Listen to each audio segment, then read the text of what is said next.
Jadranka Vuzen-Pličanić, Brođanka, rođena 1952. godine, bivša je državna rekorderka i reprezentativka u kajak kanu disciplini.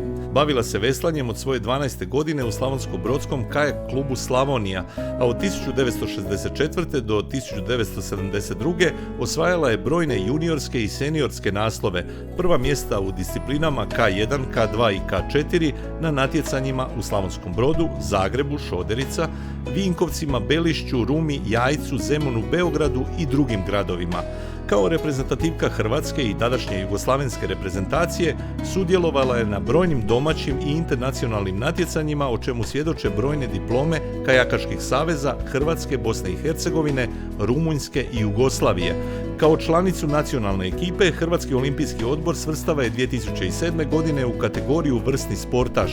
Svoje natjecateljske diplome i fotografije 2018. godine poklanja Hrvatskom športskom muzeju u Zagrebu, gdje kao muzejska građa ostaju trajna baština postignutog sportskog uspjeha, te se koriste na brojnim izložbama, stručnim radovima i objavama u raznim medijima.